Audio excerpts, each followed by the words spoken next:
I attended the same church for the first 18 years of my life. From cradle to college, I was at one single place. It was all I knew of the church except for a few brief visits to other churches on vacation and when some friends in high school invited me to their congregations. When I went off to college and had to pick a church of my own, I realized I was pretty spoiled with my early church experience. Turns out there are a lot of varieties of churches and a lot of different church cultures, and not all of them seem super healthy. Today on the show is Spencer Shaw, preaching minister at the Lumberton Church of Christ and host of the podcast Thinking Theologically. He is also a really close friend of mine. He has a new book out called Cultivating Culture that argues that, what do you know, church culture matters.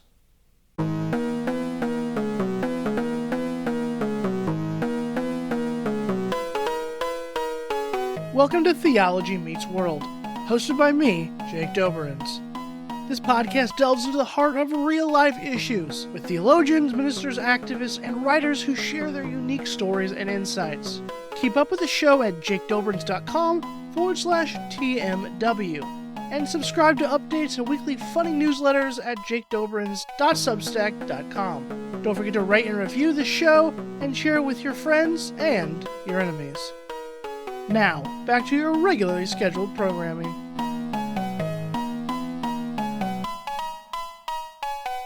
Spencer, I am super glad that you said yes to join me on the show.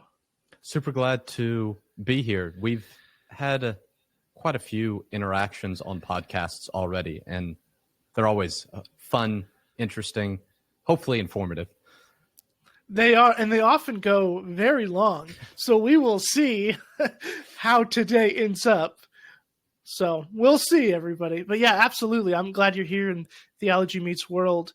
When I decided to start the show, I've been thinking about it for a while, but I finally had to text Spencer and say, "You just tell me to start it," because for some reason I can't hit that first button, get the thing going. So he did. He told me to start it. So that means here we are. It's all his fault. So for better or for worse. Awesome. Well, just to start off today, Spencer, you've been preaching pretty much your whole adult life, probably before. Your first full-time preaching job was at the church where your grandfather had ministered for 7 years.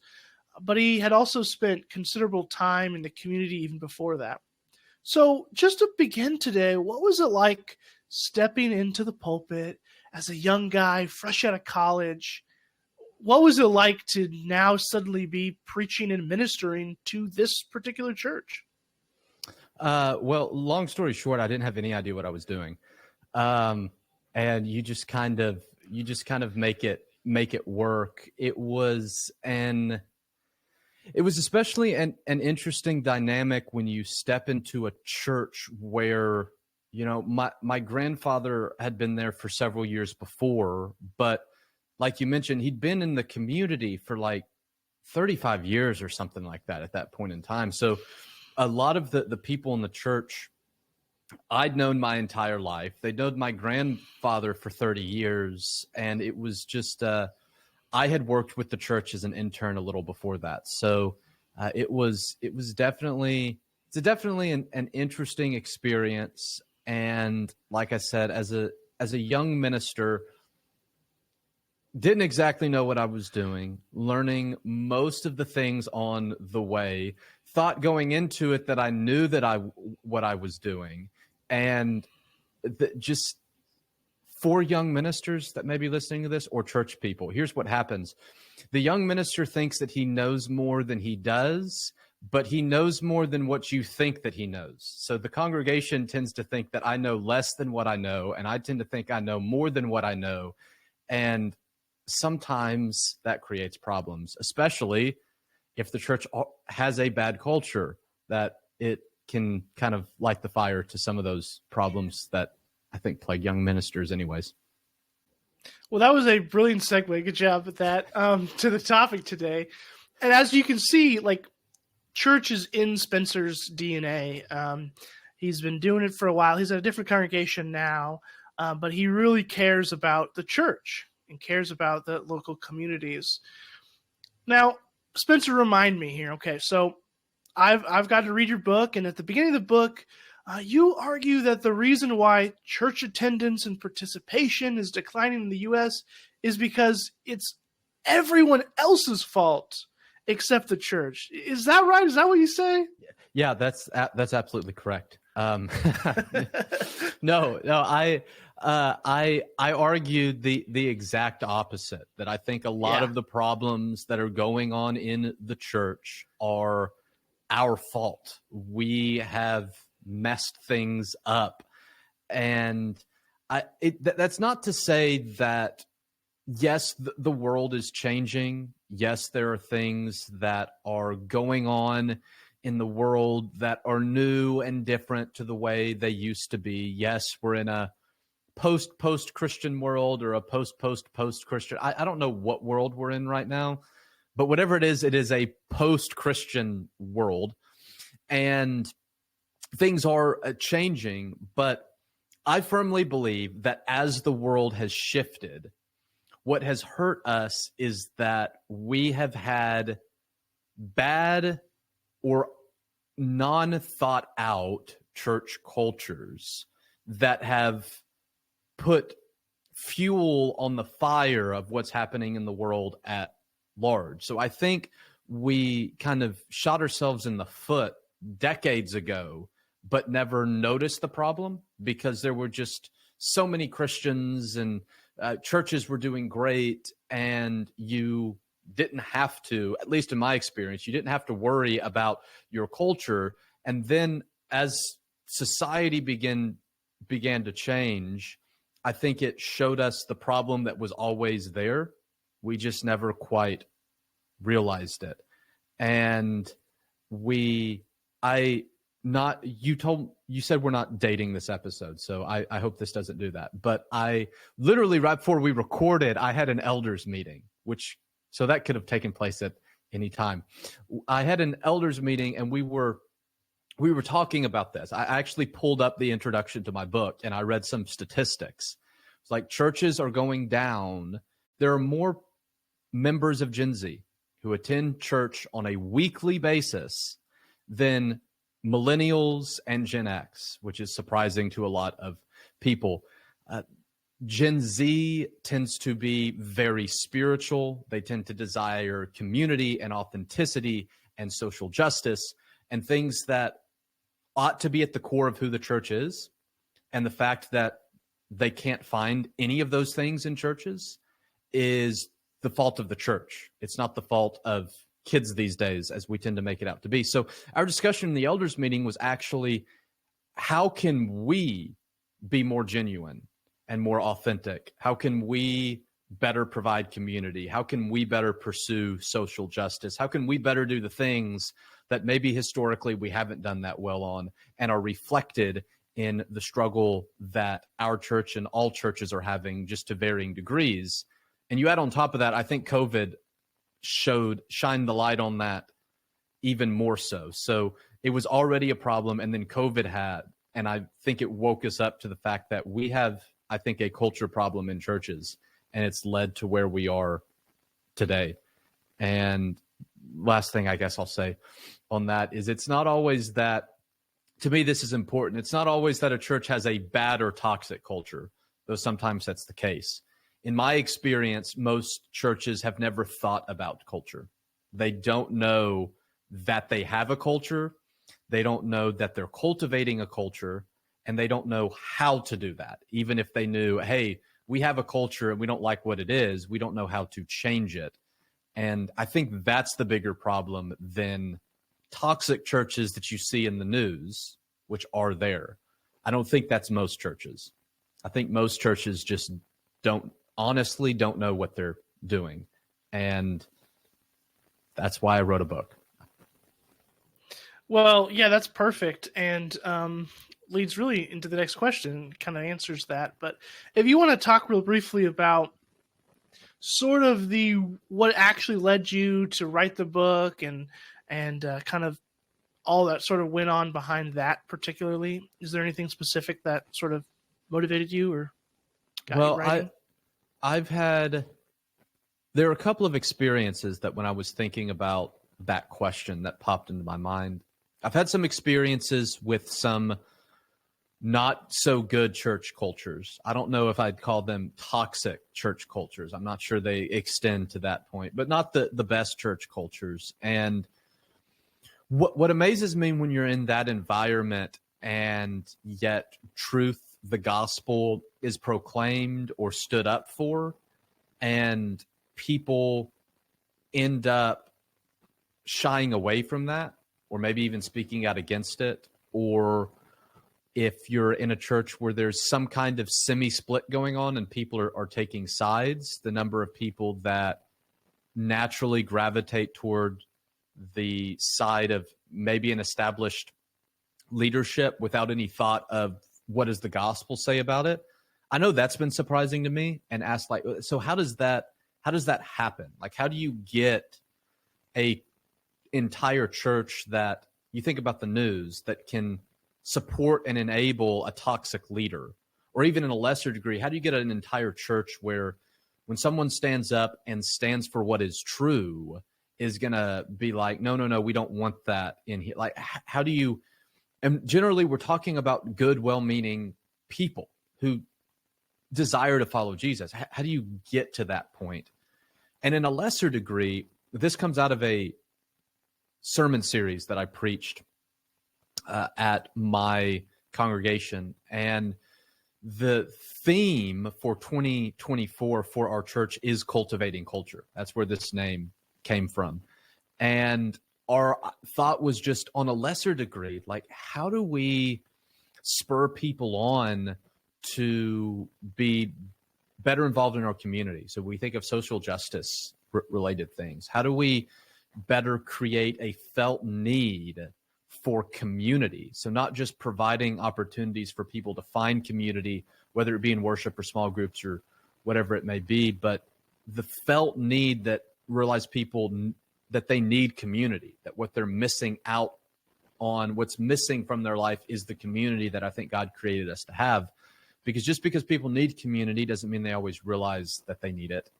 And then how do you turn those things into enhancing somebody's spiritual relationship with God? How does that flow into and out of our worship services? And maybe something as simple as, how do we get more people into worship? So maybe you're a church that tons of people come out when you do a service project, but then nobody shows up for church the next day. Or maybe it's vice versa.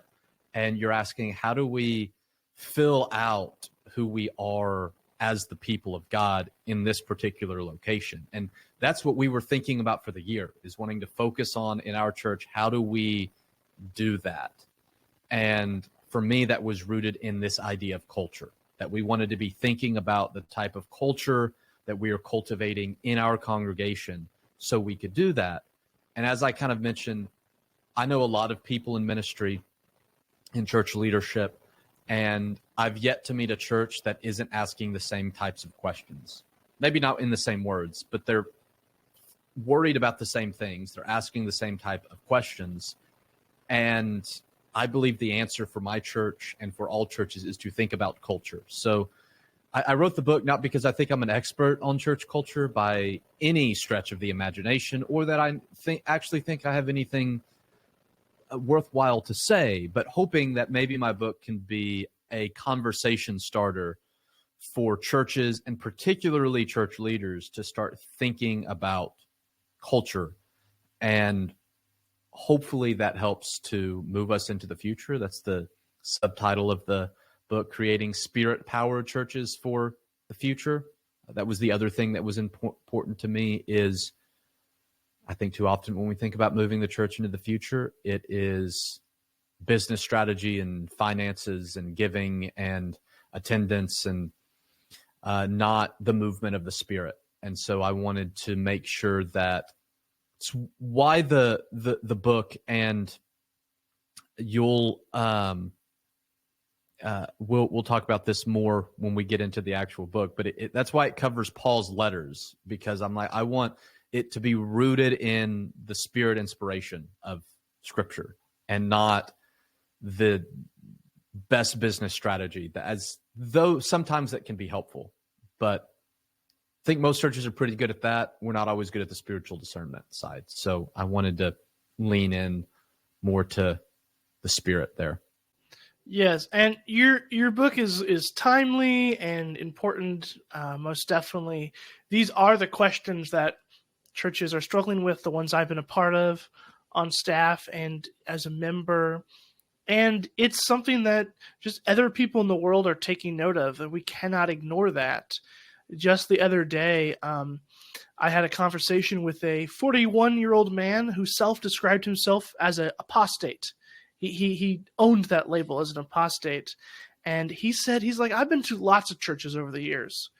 None of them were positive experiences.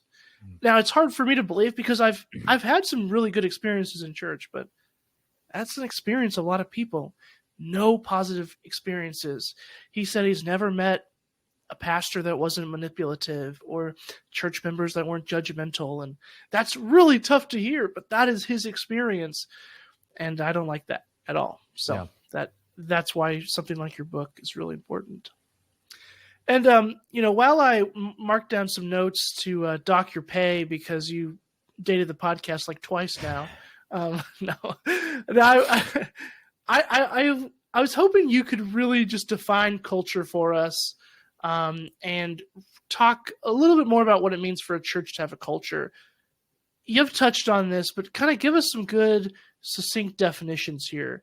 What is culture, and what does it look like for a church to have a culture, good or bad?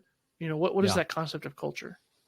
So in the first chapter of the book, I go to great lengths to define culture and why culture is important, because I want, before we start thinking about church culture, we have to be on the same page on what we're talking about and the fact that it's important. So real quickly, I want to say two definitions that I put in here. One I got from Wikipedia, and I recognize it's not the best source, but I actually think it does a pretty good job at generally defining the way that culture works. Wikipedia says that culture is the social behaviors, institutions, and norms of a particular nation or group of people. So I use the example of America. You think in America, there's certain social behavior that's acceptable and unacceptable. There's normal ways of living that are expected and are normal in America that aren't normal when you go to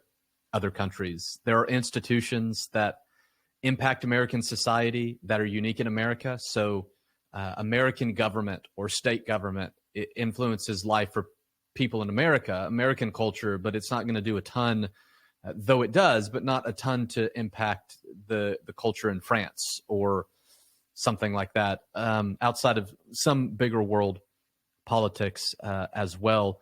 Wikipedia goes on to say that these aspects of culture influence individuals in those culture by influencing their knowledge, beliefs, arts, laws, customs, capabilities, and habits. In other words, everything that we do, think, and say is influenced by the culture that we're a part of.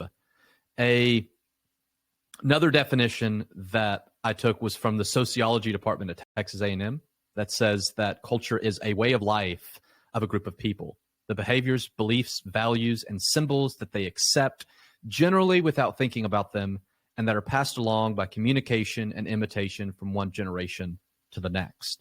And I highlighted without thinking about them. So we value certain things because of the culture that we grow up in, and we generally don't have to think about it. And so let me give just a mild example. If you grew up in the culture in Texas, your favorite soda is probably Dr. Pepper. It's a Southern thing, generally speaking. Amen. I'm from the North, but I like Dr. Pepper. But yes, you go up. Well, and there's exceptions, right? But when you move up north, probably not the case. Maybe it's Coke sure. or something else. And what influences that? It's the culture that you're a part of. It influences everything that you do. And to emphasize the importance of culture, I gave a few examples of positive culture. I talked about Alabama football. I'm not an Alabama football fan. I'm actually a Texas A&M fan. But it's a great example of when you create a winning culture that it's perpetuated with one team after the next team after the next team, and you're able to have the success that they have. I gave the example of McDonald's and Chick-fil-A and Disney about they created this culture and it allowed them to be successful. And Chick-fil-A is my favorite example because every other day somebody's helping a woman give birth in the kitchen, or stopping a kidnapping through the drive-through window, or something crazy like that. And we all ask ourselves, where do they find these employees? And I kind of argue, I'm not sure that they fully find them, but also make them. Like you enter into Chick-fil-A's culture, and it actually, I think, makes you a better person, because they've created this culture that not only says these are the type of people that we're going to hire, but also by doing that, and you're surrounded by certain types of people, it actually elevates what you're able to do. And that's seen in sports teams as well. Of the sum is the final result of the team is greater than the sum of the parts. And I then take that and apply it to the church. So in the church, I would say that everything done in the church helps to influence a church's culture. So the things that are preached, most of us understand that. Some of us don't realize that extends to the prayers. How are we praying? What are we praying for? Which actually gets into the question of who prays is going to influence the culture. I think I give an example in the book of like the church parking lot. Like, how do we take care of our building is going to influence the church culture. And in essence, what that means is all of these things taken together form and fashion the people in that culture. And it's a relationship that goes both ways. The things that we do in our churches form a church culture that then forms us. And it goes back and forth in that way. And that's where it becomes important, because we are formed and fashioned to think and to believe and to do things based upon the church cultures that we're a part of. And example I give in the book is gossiping. If a small group of the church begins to gossip and it's not stopped, real quickly you can create a church culture of gossiping. Like, that's what your church culture becomes, because people in the church are doing this and they're creating that culture. What ends up happening is over time, then the entire church begins to gossip, even people who never did before, because they are in a culture that is pulling them in that direction, normally without us ever thinking about it. And that's the other important thing. So you go back to some of my experiences and you ask the questions, how can an entire church enable a toxic leader? Or how can an entire church end up pulling away from someone who's standing for an obvious truth of the gospel?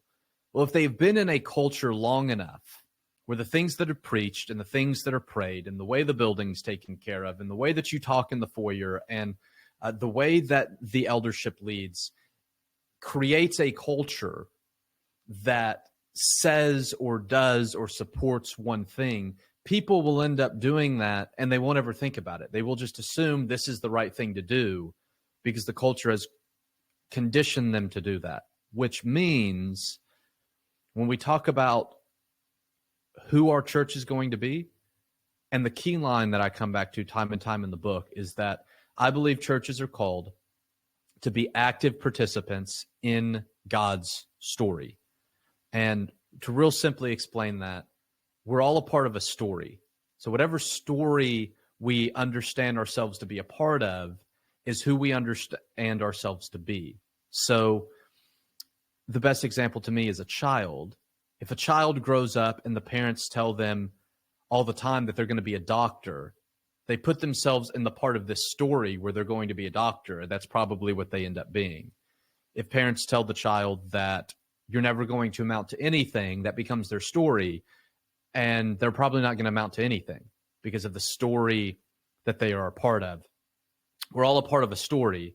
And I would argue that as Christians, we make the decision to become part of God's story. So we allow the story of God from creation to new creation in light of the cross, is the way I define the story in the book. And that then determines who we are and the way we think and the way that we act.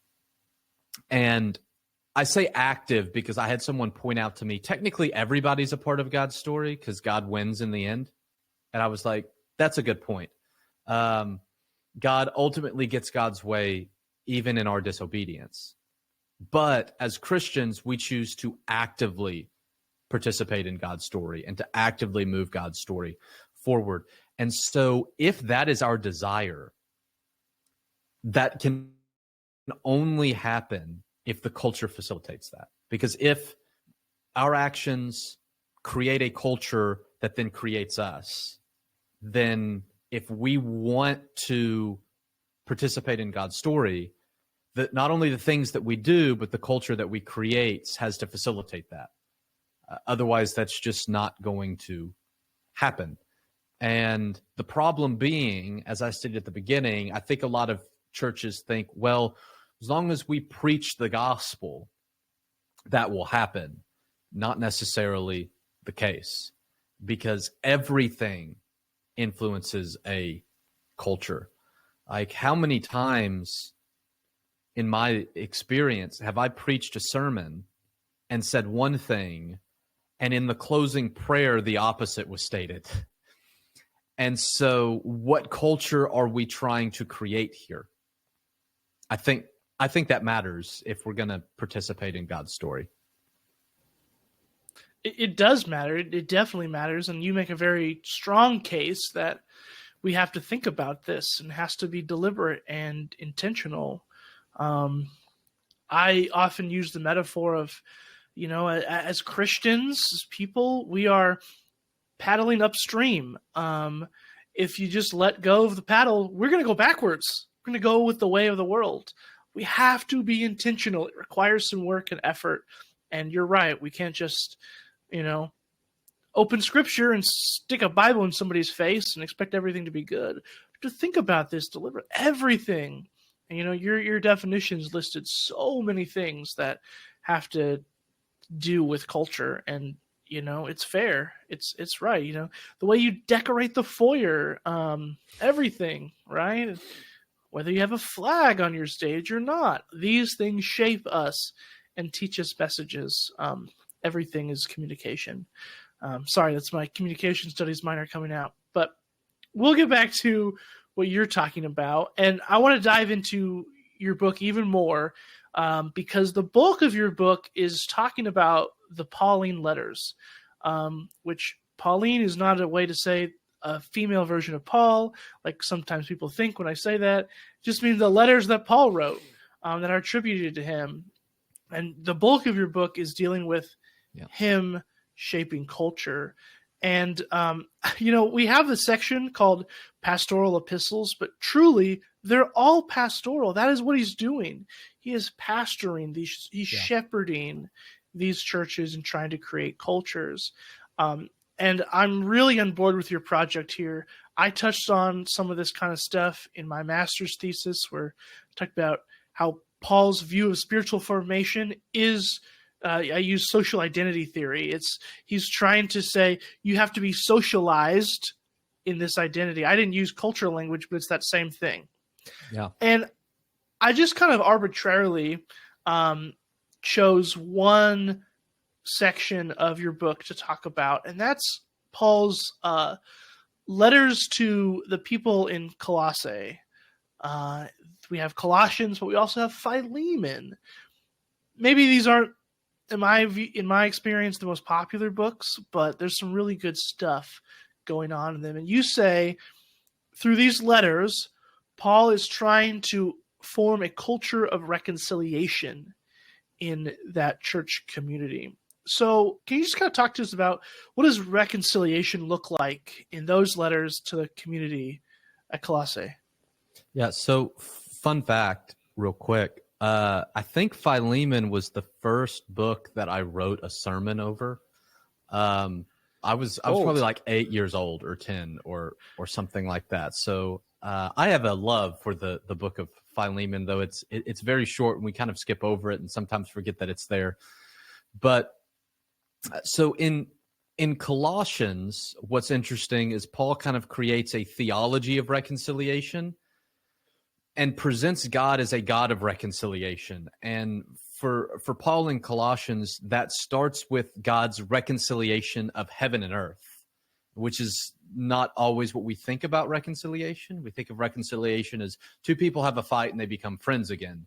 And Paul begins by talking about heaven and earth, heaven being the place that God is and earth being the place that we are, were united in the original creations. You go back to Genesis 1 and 2, humanity and the creation itself and God were dwelling together, which was God's intention. And sin comes in Genesis 3, and we talk about sin separating humanity from God. That's kind of the case. I prefer to use the language of heaven and earth are no longer the same, but they still overlap. I steal a lot of that from N.T. Wright and his way of talking about it. He's not the only one that uses that kind of language, but that where God is and where we are end up overlapping, but they're not the same. And Paul says God's desire in Jesus is to unite or to reconcile heaven and earth. So bring them back together again. That's God's ultimate intention. And that leads Paul to then talk about, in doing so, God also reconciles humanity. And Paul's thinking primarily of Jews and Gentiles, that God brings them together in a new family, a new community, creates a new culture, really, in the church. And that's secondary and a part of God's reconciliation of heaven and earth. So God reconciles heaven and earth, and by doing so, he reconciles people groups to one another. And when that happens in the church, that then results in certain ways of living as a part of this new creation, as a part of this new community that has been reconciled together. And so Paul lists some things, and I highlight the idea of forgiveness being a part of that, because forgiveness is reconciliation. And Paul's whole point is God's a God of reconciliation. And if we're going to follow the God of reconciliation as a part of the people that God has reconciled, both to himself and to one another, then we have to be people of reconciliation by forgiving. Paul goes on to say we forgive as Jesus has forgiven us. So the whole idea of forgiveness in the church is rooted in the concept of the God that we're following being this God of forgiveness and reconciliation. And I kind of tie that to Paul connects the ideas of reconciling with bearing with one another, which I think is so important, because in the family of God, we bear with one another, which doesn't seem to happen in churches very often anymore. Somebody makes me mad, and my decision is to do everything but bear with them. I'm not going to talk with them. I'm not going to have anything to do with them. I'm going to go to the church down the road. There's no bearing with one another. And when you don't bear with one another, I would argue it becomes very difficult to forgive one another. And when neither one of those things happen, we end up with a church culture that doesn't reflect the reconciliation of the God that we claim to follow.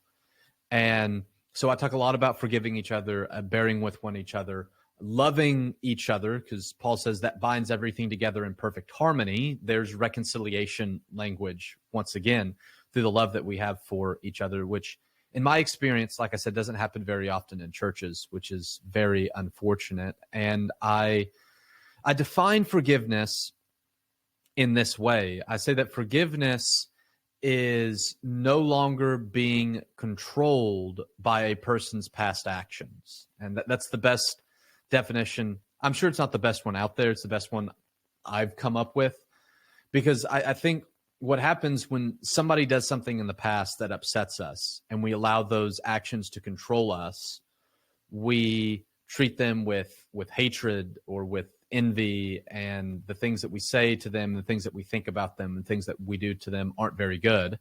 They're controlled by something else. When we release the control we now allow ourselves to be controlled by love. And instead of hating and being envious and speaking bad about and harming that other person, I can now treat them in love. I also like that because it opens up the idea of you don't have to forgive and forget.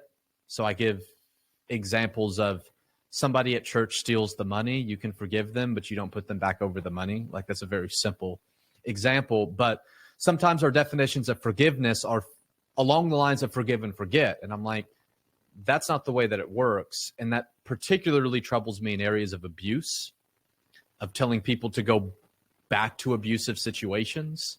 That's not necessary for forgiveness. You can release control over you of what somebody has done and not put yourself in that position again, or allow a shepherd to continue to victimize the sheep or whatever it may be. And I point people towards Scott McKnight's book, A Church Called Tob, where he delves into particularly church hurt and church abuse more in that context and in the context of church cultures in that arena. But that becomes my trouble of the way we typically define forgiveness and bearing with. And so I make sure to make that distinction. And that's kind of, Paul sets the groundwork in Colossians. And then that's one of the reasons I love Philemon, because Philemon, Paul actually applies all that in a real life context. And so we get to see what it looks like when Philemon, probably where the Colossian church, or at least part of them, were meeting regularly in his house. And there's this issue between Philemon and his slave Onesimus, and now Paul's in the middle of it, and Paul has to model these ideas of reconciliation and forgiveness and love and bearing with. And I lay out a couple of things that I think are practical that letter shows us. Two that I want to highlight just real quick, because I think this is where being intentional about church culture comes into play. Because if we want to cultivate a culture that models the reconciliation of the God that we claim to follow, then particularly I think leaders have to be very intentional. And so I create two terms in this book. I'm probably not original with me. Nothing's truly original, but I've never heard these before. So I talk about one phenomenon that I see in church. I called it church tattletaling. So Jake wrongs me. Instead of going to him to try to solve the problem, I go tell a minister or an elder or somebody what Jake did. And then I kind of wipe my hands and feel like, well, I've done my job and I'm going to let the leader take care of it. Happens all the time in churches. And when leaders allow that to happen, you are cultivating a culture that lacks reconciliation. When the leader allows me to come to them and to tell them that, and they say nothing to me, and they then go and talk to Jake about what they did, you're creating a culture that looks, I would argue, nothing like the culture that Paul thinks that a church should have. And that's not being intentional. And so I mentioned in the book, church leaders would do well not to facilitate that. When I come to them, they say something like, thank you for letting me know, but this doesn't involve me. You need to go and talk to Jake, maybe even following up and making sure that that happens. Like if I have to sit us down in the same room so that we talk to each other, maybe at some point I do that, but letting them know I'm not going to allow you to do that. And I let you tattletale on someone and think I did my God-given duty. The other word that I mentioned in there is church gossip. So Jake and I have an issue with each other. Someone else knows about it, and they go and tell the church elders because they're like, oh, that they need to know. Well, if it's bad enough, maybe, but if it's just normal church disputes, I think that's gossip. But I call it righteous gossip because we think it's not gossip because I'm telling a church leader about it. And that can still be gossip. And so I mentioned it might be good for a church leader to say, that doesn't concern me right now. That concerns the two of them. They need to work it out. And that's not to say that church leaders never get involved. There's not a time for that. I have a section on when mediators are important and when church leaders might have to go so far to protect a culture of saying, hey, you guys don't have to like each other right now, but you have to stop what you're doing because it's bringing the entire church down. And that there might be a point where elders have to draw some difficult lines to keep from cultivating a culture that moves it away from Jesus and the Spirit and the type of reconciliation that we are supposed to model. But we balance that with the reality of we can't just give in to every single time somebody comes to us with a complaint and allow them to continue to do that.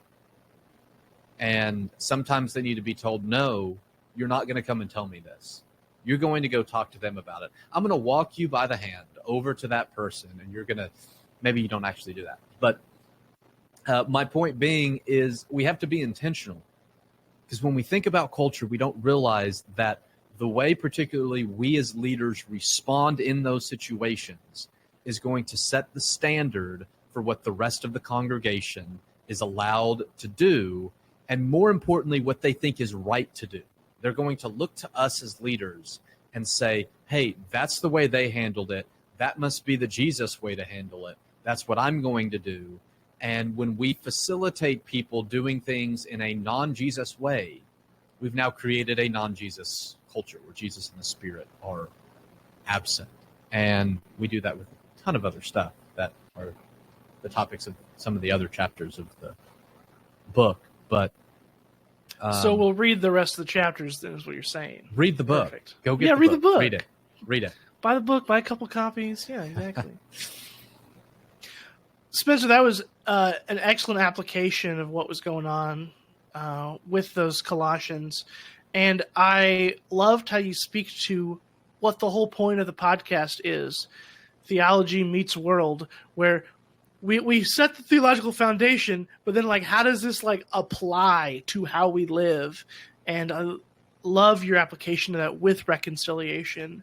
I have used before a metaphor for kind of my philosophy of ministry, if you will. I had to write that paper in Intro to Ministry back in the day. Same.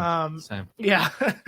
Where I talk about kind of a cross-shaped ministry. Ministers connect, assist in reconciling God to humanity, but also in reconciling humanity to each other. It's cross-shape.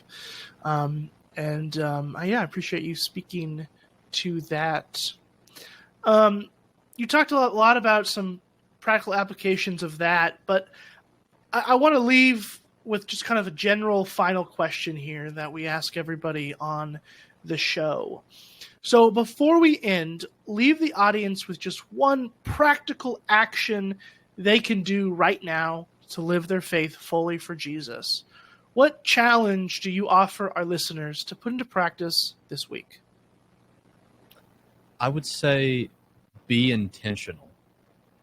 I think that's kind of the point of my book, is that it's geared a little more towards church leaders, but I think it's true of all of us. Of too often, we're not intentional, myself included, about the things that we're doing or we're not. And I think as followers of Jesus, we realize that our words and even our actions and our thoughts matter. They matter for us as individuals. What kind of person am I cultivating myself to be? A follower of Jesus or a follower of the world? Am I going with the stream of the culture, Jake, to use your analogy, or am I going upstream? And that becomes magnified in our families. What kind of culture am I creating in my family, in our churches, as the book focuses on, in our communities, so out in the wider culture? The things that we do, I believe, matter, and they make a difference to people. An example that I want to give real quick, and this isn't to say I'm an amazing person or anything like that, but when I was playing basketball in high school, I was not one to I wasn't a player that like ran my mouth or taunted or got mad at refs or anything like that. I was pretty even keel when I was playing, at least on the outside. I'll be honest, on the inside, I was anything but. My thoughts might not have been the most pure, but my actions did decent. And when I finished my high school career, one guy, he didn't even have a kid on the team. He was just a big fan of our high school basketball team and was at every game pretty much, home and away. He would travel to come watch us play. He was retired, just enjoyed doing that. He wrote me a letter thanking me for the way I presented myself on the court. And what that taught me is that, to me, something as small as the way that I played the game of basketball made a difference for someone. And that was, 18-year-old me, and made me realize that what I do matters. What I say matters. Not just for me and my family and my church, but everyone that I come in contact with. And I think if we want to cultivate cultures, wherever they may be, personal ones in our family, in our churches, we need to be intentional. Intentional about what we do, intentional about what we say, intentional about the disciplines and practices that we have, particularly in relation to spirituality. I just think if we were more intentional, a lot of the issues that we face individually and collectively would go away pretty quickly. I concur completely, absolutely. And you are an amazing person. I can say that. You don't just have to say it about yourself. But you are an amazing person.